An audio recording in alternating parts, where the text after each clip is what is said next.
नमस्कार, आप देख रहे हैं आवाज इंडिया, देश की भरोसेमंद आवाज। मैं हूं पिंकी। खबरों का सिलसिला शुरू करने से पहले आइए नजर डालते हैं आज की हेडलाइंस पर। 7 दिन में हलफनामा या माफी, सीईसी का राहुल गांधी पर बड़ा वार। एनडीए की ओर से उपराष्ट्रपति पद पर सीपी राधाकृष्णन का नाम तय, जनता दल ने किया समर्थन। छत्तीसगढ़ के बीजापुर में आईईडी ब्लास्ट, 1 जवान शहीद 3 घायल। मुंबई सहित महाराष्ट्र में भारी बारिश का कहर, मौसम विभाग ने जारी किया अलर्ट। द्वारका में दिल्ली पब्लिक स्कूल को बम से उड़ाने की धमकी, बच्चों की पूरे दिन की हुई छुट्टी। अब खबरें विस्तार से।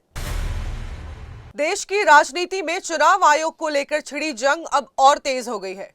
मुख्य चुनाव आयुक्त ज्ञानेश कुमार ने कांग्रेस सांसद राहुल गांधी पर सीधे सीधे निशाना साधते हुए बड़ा बयान दिया है।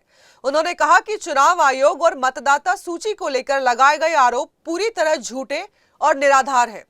ज्ञानेश कुमार ने कहा कि अगर राहुल गांधी के पास अपने दावों का सबूत है तो उन्हें 7 दिन के भीतर शपथ पत्र देना होगा, अन्यथा पूरे देश से उन्हें माफी मांगनी पड़ेगी। उन्होंने साफ कहा है कि आयोग के खिलाफ झूठे आरोप लगाना, मतदाताओं को कटघरे में खड़ा करना और फिर सबूत से बचना अब बर्दाश्त नहीं किया जाएगा। सीईसी ने यह भी स्पष्ट किया है कि किसी महिला मतदाता द्वारा 2 बार वोट डालने जैसी बात महज एक पीपीटी या अधूरी जानकारी के आधार पर गढ़ी गई है। उन्होंने कहा कि आयोग के आंकड़ों के बिना इस तरह के विश्लेषण करना जनता और संविधान दोनों को गुमराह करने जैसा है। ज्ञानेश कुमार ने कहा कि बिहार समेत कई राज्यों में मतदाता सूची शुद्ध करने का काम बूथ केवल अधिकारियों, एजेंटों और राजनीतिक दलों के साथ मिलकर किया गया है। ऐसे में सभी वोटरों को अपराधी कहना गलत है। मुख्य चुनाव आयुक्त ने साफ शब्दों में चेतावनी दी, या तो सबूत पेश करें या फिर देश से माफी मांगे। 7 दिन की समय सीमा तय की गई है और तीसरा कोई विकल्प नहीं है। महाराष्ट्र के राज्यपाल सीपी राधाकृष्णन को एनडीए ने उपराष्ट्रपति पद का उम्मीदवार घोषित कर दिया है। बीजेपी अध्यक्ष जेपी नड्डा ने रविवार को प्रेस कॉन्फ्रेंस में इस नाम की घोषणा की और बताया कि यह निर्णय एनडीए के सभी सहयोगी दलों से चर्चा के बाद लिया गया है। इस फैसले पर बिहार के मुख्यमंत्री नीतीश कुमार का भी समर्थन मिल गया है। नीतीश ने सोशल मीडिया पर पोस्ट करते हुए लिखा कि जनता दल उनका समर्थन करेगा और उन्हें शुभकामनाएं भी दी। तमिलनाडु निवासी राधाकृष्णन जुलाई 2024 से महाराष्ट्र के राज्यपाल हैं और लंबे समय से भाजपा के सक्रिय नेता रहे हैं।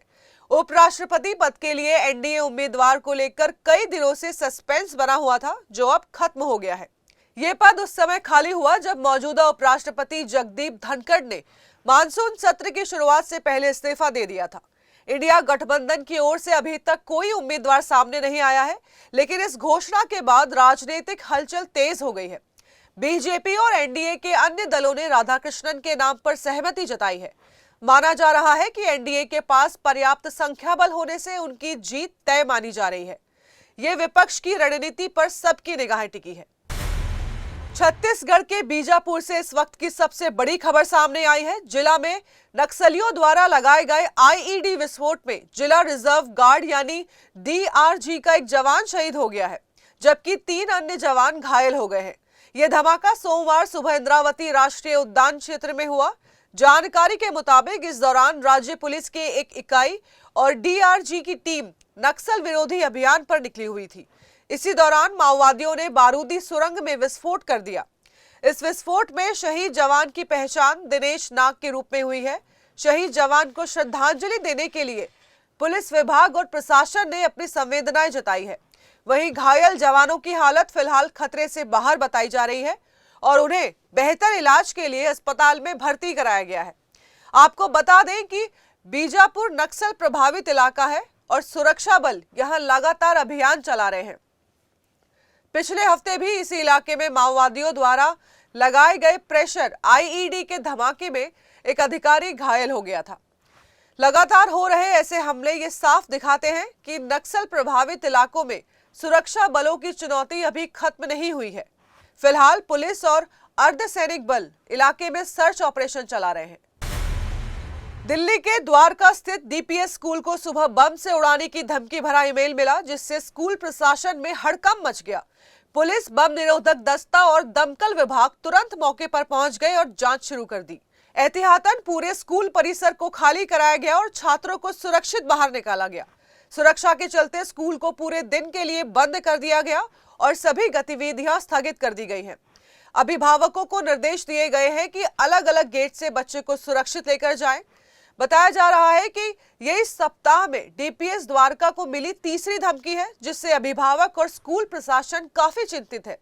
इससे पहले की दोनों धमकियां भी फर्जी ही निकली थी। पुलिस पूरे मामले की गहन जांच कर रही है ताकि मेल भेजने वाले का पता लगाया जा सके। आपको बता दें कि मई 2024 में भी इसी तरह की धमकियों से दिल्ली के कई स्कूलों में हड़कंप मच गया था। स्कूलों को लगातार मिल रही धमकियों से प्रशासन पर सुरक्षा कड़ी करने का दबाव और बढ़ गया है। मौसम विभाग के हाइड्रोमेट डिवीजन ने उत्तराखंड के 8 जिलों बागेश्वर, चमोली, चंपावत, देहरादून, पिथौरागढ़, रुद्रप्रयाग, टिहरी और उत्तरकाशी में अगले 24 घंटों के भीतर भारी बारिश की चेतावनी जारी की है। विभाग ने जल भराव और बाढ़ की आशंका भी जताई है। इस अलर्ट के बाद राज्य आपातकालीन परिचालन केंद्र ने सभी संबंधित जिला अधिकारियों को सतर्क रहने और जरूरी कदम उठाने के निर्देश दिए हैं। लगातार बारिश के कारण कई इलाकों में सड़क मार्ग बाधित हो गए हैं, जिससे जनजीवन प्रभावित हो रहा है। पहाड़ों से गिरते मलबे और चट्टानों के चलते कई मार्गों पर यातायात पूरी तरह ठप हो गया है। राहत और बचाव कार्यों के लिए टीमें तैनात कर दी गई हैं। भारी बारिश से अब तक 6 राष्ट्रीय राजमार्ग सहित 188 सड़कें बंद हो चुकी हैं, जिनमें 104 ग्रामीण क्षेत्र की सड़कें भी शामिल हैं। पिथौरागढ़ में धारचूला तवाघाट और गठिया बगड़ लीपुलेख मार्गों पर बड़े पत्थर और मलबा आने से आवाजाही बंद है। चमोली, पौड़ी, उत्तरकाशी और टिहरी समेत कई जिलों में राष्ट्रीय और राज्य राजमार्ग अवरुद्ध हो गए हैं।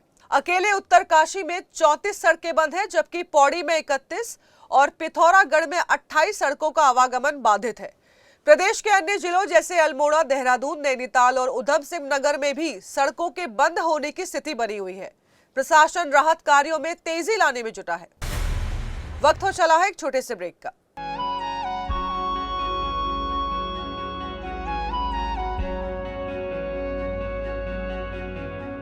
आवाज इंडिया, आवाज इंडिया, आवाज इंडिया, आवाज इंडिया, इंडिया, इंडिया, आवाज इंडिया।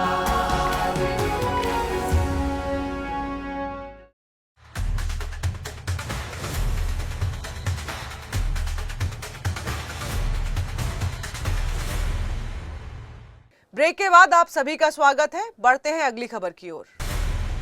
ग्रेटर नोएडा के थाना इकोटेक 3 क्षेत्र में रविवार देर रात पुलिस एक और कुख्यात बदमाश के बीच मुठभेड़ हो गई। पुलिस ने बताया कि आरोपी सोनू निवासी बुलंदशहर महिलाओं की अश्लील तस्वीरें वायरल कर उन्हें ब्लैकमेल करता था। जलपुरा बिजली घर के पास वाहनों की चेकिंग के दौरान जब पुलिस ने एक संदिग्ध बाइक सवार को रोका तो उसने पुलिस पर फायरिंग कर दी। पुलिस की जवाबी कार्रवाई में सोनू के पैर में गोली लगी और वो मौके पर ही दबोच लिया गया। आरोपी के पास से चोरी की बाइक, अवैध हथियार और एक मोबाइल बरामद हुआ, जिसमें कई महिलाओं की आपत्तिजनक तस्वीरें मिली। घायल हालत में आरोपी को अस्पताल में भर्ती कराया गया है। पूछताछ में आरोपी ने खुलासा किया है कि उसने अलीगढ़ से मोटरसाइकिल चुराई थी और मोबाइल में मौजूद अश्लील तस्वीरों का इस्तेमाल महिलाओं को ब्लैकमेल कर उनका शारीरिक शोषण करने के लिए करता था। पुलिस का कहना है कि आरोपी लंबे समय से इस तरह की गतिविधियों में लिप्त था और कई महिलाओं को अपना शिकार बना चुका है।